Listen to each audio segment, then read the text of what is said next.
Sri Sai Satcharitra, The Wonderful Life and Teachings of Sri Sai Baba. Chapter 18 and 19. How Hemadpant was accepted and blessed. Stories of Mr. Sathe and Mrs. Deshmukh. Encouraging good thoughts to friction. Variety in Upadesh. Teachings regarding slander and remuneration for labor. In the last two chapters, Hemadpant described how a rich gentleman aspiring for quick Brahmagnana was treated by Baba, and now in these two chapters he describes how Hemadpant himself was accepted and blessed by Baba, how Baba encouraged good thoughts and fructified them, and his teachings regarding self-improvement, slander and remuneration for labor. Om Shri Sai. Preliminary.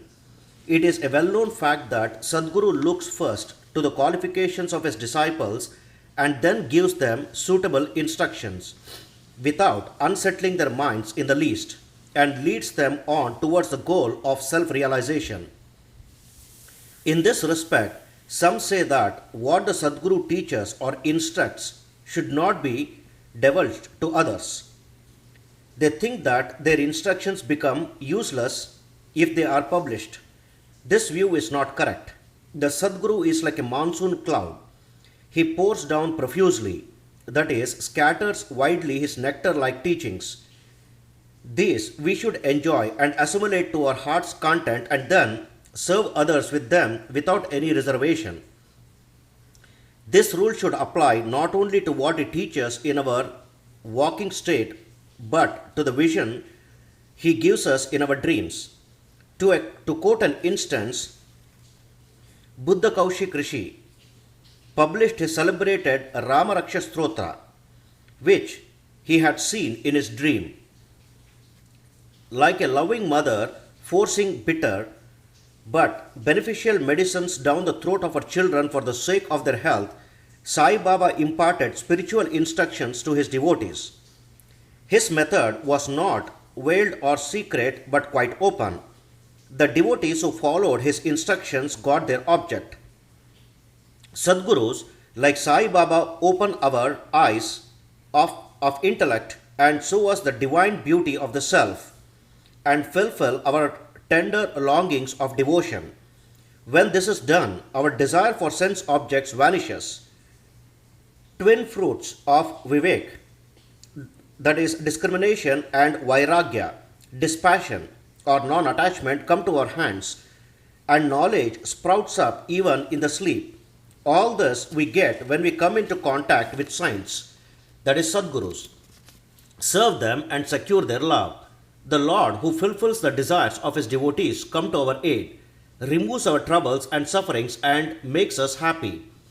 This progress or development is entirely due to the help of the Sadguru, who is regarded as the Lord himself. Therefore, we should always be after the Sadguru, hear his stories, fall at his feet and serve him. Now, we come to our main story. Om Shri Sai. Mr. Sathe. There was a gentleman named Mr. Sathe who had attained some publicity many years ago during Crawford regime, which was put down by Lord Rhea, the governor of Mumbai. He suffered severe losses in trade. Other adverse circumstances gave him much trouble and made him sad and dejected. Being restless, he thought of leaving home and going out to a distant place. Man does not generally think of God, but when difficulties and calamities overtake him, he turns to him and prays for relief. If his demerits have come to an end, God arranges his meeting with a saint, who gives him proper directions regarding his welfare. Mr. Sathe had similar experience. His friends advised him to go to Shirdi, where so many people were flocking to get Sai Baba's darshan, for getting peace of mind and the satisfaction of their wants. He liked the idea and at once came to Shirdi in 1917. Seeing Baba's form, which was like eternal Brahma, Self-luminous, peerless and pure, his mind lost its restlessness and became calm and composed. He thought that it was the accumulation of merits in his former birth that brought him to the holy feet of Baba.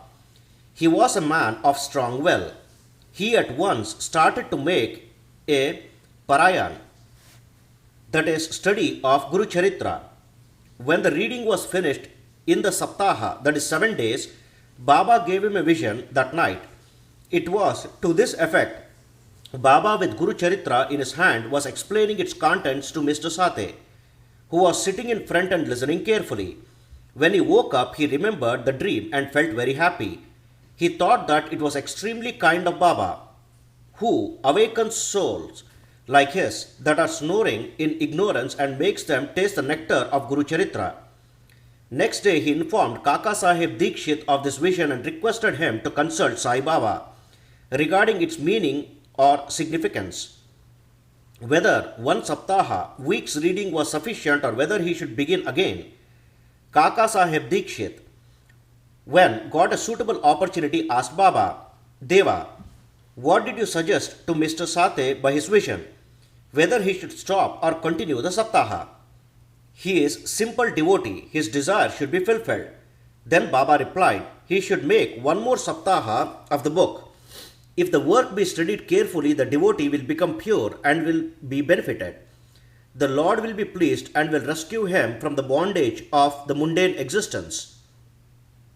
At this time, Hemadpant was present there. He was shampooing Baba's legs. When he heard Baba's word, he thought in his mind, what? Mr. Sate read for a week only and got a reward, and I am reading it for 40 years with no results. His 7 days stay here became fruitful, while my 7 years stay, that is between 1910 to 1917, goes for nothing. Like a chatak bird, I am ever waiting for the merciful cloud, that is Baba, to pour its nectar on me and bless me with his instructions.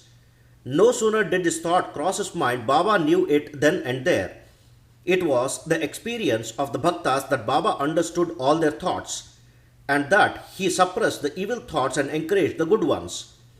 Reading Hemadpant's mind, Baba at once asked him to get up, go to Shama, that is Madhavrao Deshpande, get from him rupees 15 as dakshina, sit and chit-chat with him for a while and then return.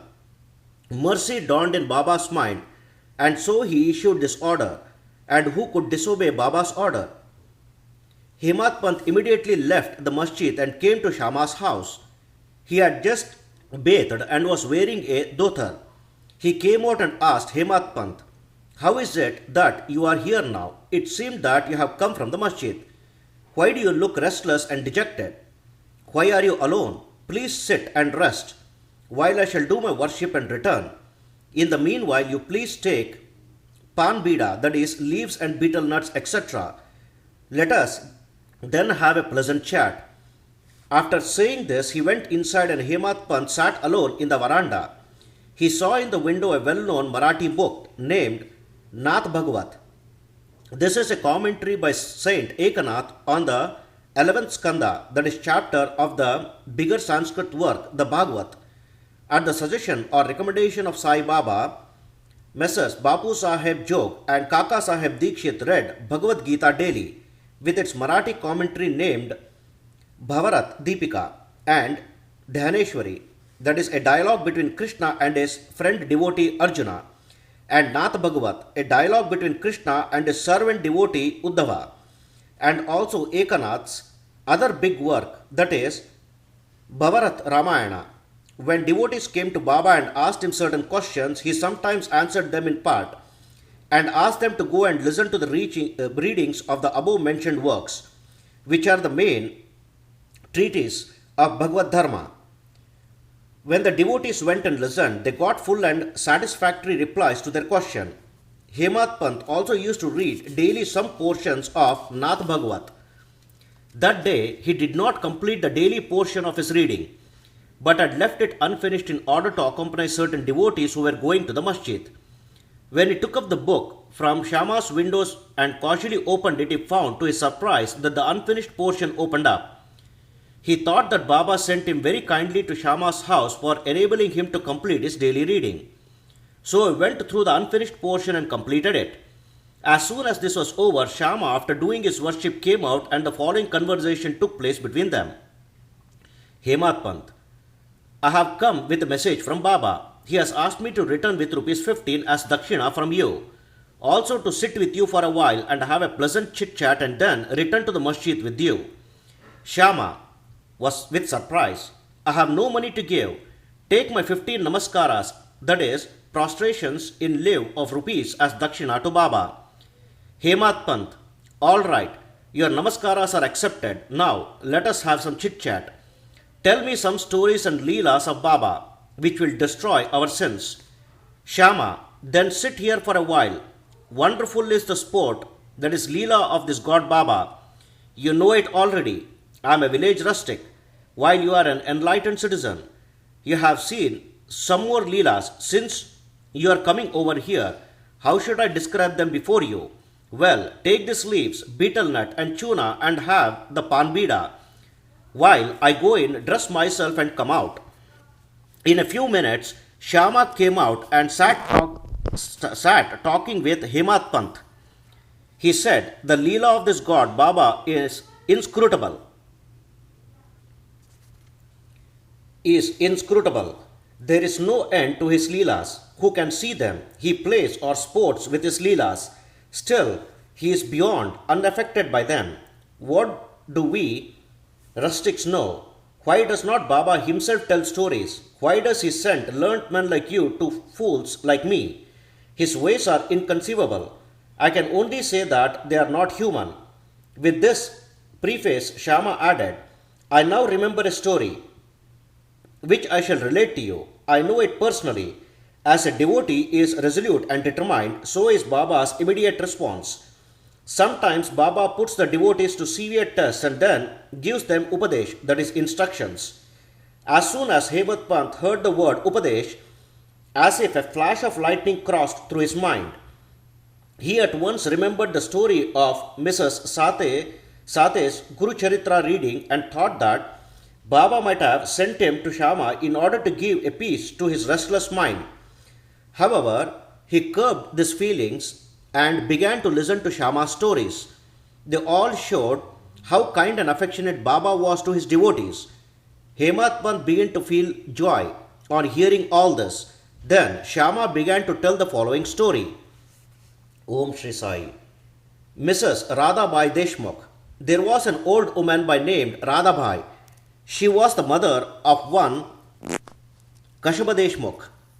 Hearing Baba's fame, she came to Shirdi with the people of Sangamanar. She took Baba's darshan and was much satisfied. She loved Baba intimately and resolved in her mind that she should accept Baba as her guru and take some upadesh from him.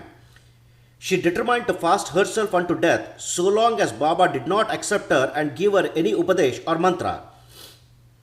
She stayed in her lodging and stopped taking any food or water for 3 days. I was frightened by this ordeal of the old woman and interceded with Baba on her behalf. I said, Deva, what is this you have started? You draw so many persons here. You know that old lady. She is very obstinate and depends on you. She has resolved to fast unto death. If you do not accept and instruct her, if anything worse happens, people will blame you and say that Baba did not instruct her, and in its consequences, she met her death. So take some mercy on her, bless her and instruct her. On seeing her determination, Baba sent for her and made her change her mind by addressing as follows. O mother, why do you have to subject yourself to unnecessary tortures? You are my mother and I am your child. Take pity on me and hear my thought. I tell you my own story, which, if you listen carefully, will do you good. I had a guru. He was a great saint and most merciful. I served him long, very long. Still, he would not blow any mantra into my ear. I had keen desire never to leave him, but to stay with and serve him, and at all costs receive some instructions from him. But he had his own way. He first got my head shaved and asked me for 2 paisa as dakshina. I gave the same at once. You may say that. As my guru was perfect, why should he ask for money and how should he be called desireless? The reply is that he never cared for coins. What had he to do with them? His 2 paisas were number 1, firm faith, and number 2, patience or perseverance. I gave these 2 paisas to him and he was pleased. I resorted to my guru for 12 years. He brought me up. There was no dearth of food and clothing. He was full of love, or say he was love incarnate. How can I describe it? He loved me most. Rare is a guru like him. When I looked at him, he seemed as if he was in deep meditation, and then we both were filled with bliss. Night and day, I gazed at him with no thoughts of hunger and thirst. Without him, I felt restless. I had no other subject to meditate, nor any other thing that my guru to attend. He was my sole refugee. My mind was always fixed on him.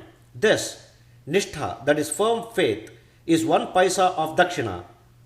Saburi, patience or perseverance, is the other paisa. I waited patiently and served my guru. This, saburi, will ferry you across the sea of this mundane existence.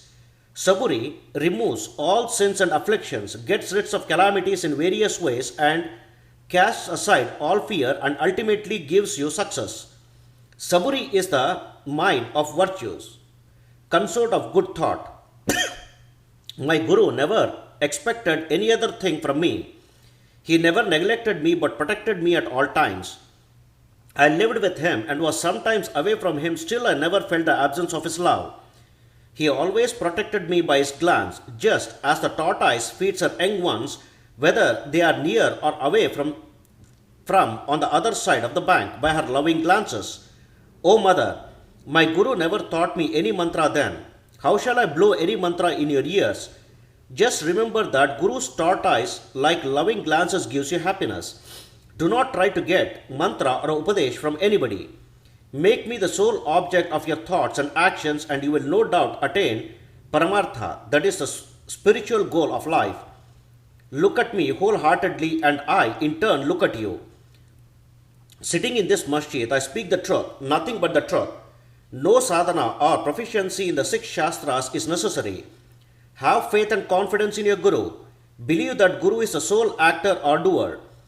Blessed is he who knows the greatness of his guru and thinks him to be Hari, Hara, and Brahma, that is Trimurti incarnate.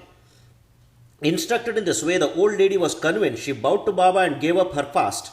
Hearing the story carefully and attentively and marking its significance and appropriateness, Hemadpant was most agreeably surprised.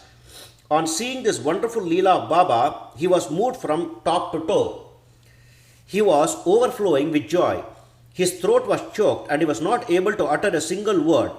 Shama, on seeing him in this condition, asked him, "What is the matter with you? Why are you silent? How innumerable Leelas of Baba shall I describe?" Just at this time, the bell in the masjid began to ring, proclaiming that the noon worship and arti ceremony had begun. Therefore, Shama and Hemadpant hurried to the masjid. Bapu Sahib Jog had just started the worship.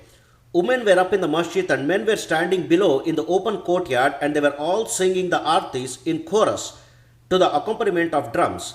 Shama went up, pulling Hemadpant with him. He sat to the right and Hemadpant in front of Baba. On seeing them, Baba asked Hemadpant to give the dakshina brought from Shama. He replied that Shama gave namaskaras in lieu of rupees and that he was there in person. Baba said, "All right, now let me know whether you both had a chit-chat, and if so, tell me all that you talked about." Not minding the sounds of the bell, the drums, and the chorus songs, Hemadpant was eager to tell what they had talked and started to narrate it. Baba was so anxious to hear, and so he left the bolster and leaned forward. Hemadpant said all that they talked about was very pleasant, especially the story of the old lady was the most wonderful, and that on hearing it he thought that his Leela was inexplicable, and under the guise of that story he really blessed him. Baba then said, "Wonderful is the story. How were you blessed?" I would like to know everything in detail from you, so tell me all about it.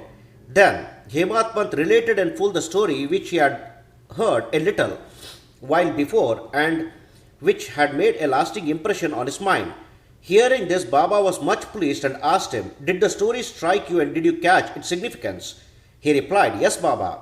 The restlessness of my mind has vanished and I have got true peace and rest and come to know the true path." Then Baba spoke as follows: "My method is quite unique. Remember well this one story and it will be very useful. To get the knowledge, realization of the self, dhyana, meditation is necessary. If you practice it continuously, the vrittis, that is, subtle thoughts, will be pacified. Being quite desireless, you should meditate on God, who is in all the creatures, and when the mind is concentrated, the goal will be achieved. Meditate always on my formless nature, which is the knowledge incarnate, consciousness and bliss. If you cannot do this, meditate on my form from top to toe, as you see here night and day. As you go on doing this, your vrittis will be single pointed, and the distinction between the dhyata, that is mediator, and dhyana, that is act of meditation, dheya, things meditated upon, will be lost, and the meditator will be one with the consciousness and will be merged in the Brahma. The mother tortoise is on one bank of the river and her young ones are on the other. She gives neither milk nor warmth to them. Her mere loving glances give them nutrition. The young ones do nothing but remember, that is, meditate upon their mother. The tortoise glance is to the young ones the only source of subsistence and happiness. Similarly is the relation between the Guru and the disciples. When Baba uttered these words, the chorus of the Aarti songs was over and all cried out loudly in unison, "Victory be to our Sadguru, Sai Maharaj, who is pure consciousness, knowledge and bliss." Dear readers, let us imagine that we are at this time standing amongst the crowd in the masjid and let us join them in this Jai Jaikar. After the Aarti ceremony was over, Prasada was distributed. Bapu Sahib Jog came forward as usual and after saluting Baba gave into his palm a handful of sugar candy. Baba pushed all this into the hands of Hemadpant and said to him, "If you take this story to the heart and remember it well, your state will be sweet as a sugar candy. All your desires will be fulfilled and you will be happy." Hemadpant bowed down to Baba and implored, "Do favor me like this. Bless and protect me always." Baba replied, "Hear this story, meditate on it and assimilate its spirit. Then you will always remember and meditate on the Lord, who will manifest himself to you."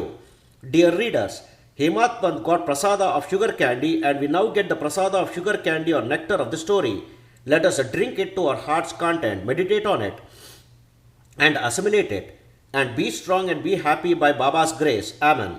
Towards the end of the 19th chapter, Hemadpant had dealt with some other matters which are given below. Om Shri Sai. Baba's advice regarding our behavior. The following words of Baba are of general welfare and invaluable. If they are kept in mind and acted upon, they will always do you good. Unless there is some relationship or connection, nobody goes anywhere. If any men or creatures come to you, do not discourteously drive them away, but receive them well and treat them with due respect. Sri Hari, that is God, will be certainly pleased. If you give water to the thirsty, bread to the hungry, clothes to the naked, and your Virandaha to the strangers for resting, Varandaha to the strangers for resting, if anybody wants any money from you and you are not inclined to give, do not give, but do not bark at him like a dog. Let anybody speak hundreds of things against you. Do not resent by giving any bitter reply. If you tolerate such things, you will certainly be happy. Let the world go topsy-turvy. You remain where you are. Standing in your own place, look on calmly at the show of all things passing before you. Demolish the wall of difference that separates you from me, and then the road for our meeting will be clear and open. The sense of differentiation as I and thou is the barrier that keeps away the disciples from his masters, and unless that is destroyed, the state of union or atonement is not possible. Allah Malik, that is, God is the sole properator, nobody else is our protector. His method of work is extraordinary, invaluable and inscrutable. He will be done and he will show us the way and satisfy our heart's desire. it is on account of Rinobhang, that is former relationship, Rinanubandha, that is former relationship, that we have come together. Let us love and serve each other and be happy. He who attains the supreme goal of life is immortal and happy. All others merely exist, that is, live so long as they breath. Om Shri Sai, encouraging good thoughts to friction. It is interesting to note how Sai Baba encouraged good thoughts. You have to surrender yourself completely to him with love and devotion, and then you will see how he helps you throughout. Some saints had said that when you get a good thought immediately after awakening from sleep, and if you develop the same afterwards during the day, your intellect will be unfolded and your mind will attain calmness.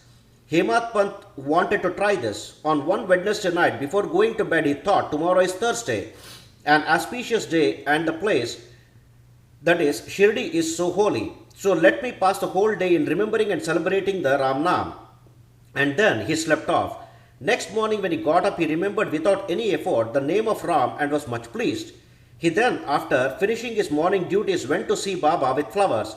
When he left Dikshitwada and was passing by Butiwada, present Samadhi Mandir, he heard a beautiful song that was being sung nicely by one Aurangabadkar in the masjid. Before Baba, the song was Guru Kripanchan Payo Mere Bhai, etc. by Ekanath, in which he says that he got collyrium in the form of his Guru's grace, which opened his vision and made him see Ram. In and out, in sleep, dream and walking state, and everywhere. There were so many other songs, but why was this song particularly chosen by Aurangabadkar, a devotee of Baba? Is this not a curious coincidence arranged by Baba to amplify the determination of Hemadpant to sing unceasingly Ram Nam during the day? All saints agree and lay stress upon the efficacy of uttering Ram's, that is God's name, in fulfilling the ambition of the Bhaktas and in protecting and saving them from all calamities. Variety in Upadesh, slander condemned. Sai Baba required no special place nor any special time for giving instructions. Whenever any occasion demanded, he gave them freely. Once it so happened that a Bhakta of Baba revealed someone behind his back before other people. On leaving aside merits, he dwelt on the faults of his brother and spoke so sarcastically that the hearers were disgusted. Generally, we see that people have a tendency to scandalize others unnecessarily, and this brings on ill feelings. Saints see scandal in another light. They say that there are various ways of cleansing or removing dirt, that is, by means of water and soap, etc. But a scandal monger has got a way of his own. He removes the dirt, that is, faults of others, by his tongue. So in a way, he obliges the person whom he reviles. For this, he is to be thanked. Sai Baba had his own method of correcting the scandal monger. He knew by his omniscience what the scandaler had done, and when he met him at noon near the Lendi, Baba pointed out to him a pig that was eating filth near the fence and said to him, "Behold, how, with what relish it is gulping filth. Your conduct is similar. You go on revealing your own brethren to your heart's content. After performing many deeds of merit, you are born as human. And if you act like this, how can Shirdi help you in any way?" Needless to say that the Bhakta took the lesson to his heart and went away. In this way, Baba went on giving instructions whenever necessary. If these are born in our mind and acted upon, the spiritual goal realization is not far off. There is a prayer which says, "If there be my Hari, Lord, he will feed me on my cot." This proverb is only true in respect of food and clothing, but if anyone believes this, sits idle and does nothing in spiritual matters, he will be ruined. One has to exert himself to his utmost for attaining self-realization. The more he endeavors, the better for him. Baba said that he was omnipresent, transcending land, air, world, light and heaven, and that he was not localized. To remove the misunderstanding of those who thought that Baba was only his body, 3 cubits and a half in length, he incarnated himself in this form. And if any devotee meditated on him day and night with complete self-surrender, he experienced complete union with him. Like sweetness and sugar, waves and seas, eye and its sight. He would want to get rid of the cycle of births and deaths, should lead a righteous life with his mind calm and composed. He should not speak harshly to anyone so as to hurt him. He should always engage himself in good actions, should do his duties and surrender himself, heart and soul to him. He need not then be afraid of anything. He who trusts him entirely hears and expounds his leelas and does not think of anything else is sure to attain self-realization. Baba asked many to remember his name and to surrender to him, but to those who wanted to know who they were, that is, who am I, he advised Shravanam, study and Manan, contemplation. To some he advised remembering God's name, to others hearing his leelas, to some other worship of his feet, to others reading and studying Adhyatma Ramayana, Dhyaneshwari and other sacred scriptures. Some he made sit near his feet, some he sent to Khandoba's temple, and some he advised the repetition of 1,000 names of Vishnu, some the study of Chandogya Upanishad and Gita. There were neither any limit nor restriction to his instructions. He gave in person or by visions and dreams to some one addicted to drink. He appeared in his dreams, sat on his chest and pressed it and left him after he gave a promise not to touch liquor anymore. To some he explained some mantras like Guru Brahma in dreams. To some devotees who was practicing Hatha Yoga, he sent word that he should leave off Hatha Yoga practice, sit quiet and wait, that is Suburi. It is impossible to describe all his ways and methods in ordinary worldly dealings. He set examples by his actions, one of which is given below. Om Shri Sai. Remuneration for labor. One day at noon, Baba came near Radhakrishna Mai's house and said, "Bring me a ladder." Some men brought it and set it against the wall of a house. As directed by Baba, he climbed up on the roof of the Vaman Gotkar's house, passed over the roof of Radhakrishna Mai's house and then got down from the other corner. What object Baba had, none could knew. Radhakrishna Mai was at the time shivering with malaria. It may be to drive off that fever that he may have gone up there. Immediately after getting down, Baba paid 2 rupees to the person who brought the ladder. Somebody asked Baba why he paid so much for this. He replied that nobody should take the labor of others in vain. The worker should be paid his dues promptly and liberally. If the principles taught by Baba be followed, that is, if the remuneration for labor be paid promptly and satisfactorily, the laborers will turn out better and both the laborers and their employers will be profited. And there will be no room for lockouts and strikes, no ill feeling between labor and capital. Bow to Sri Sai, peace be to all.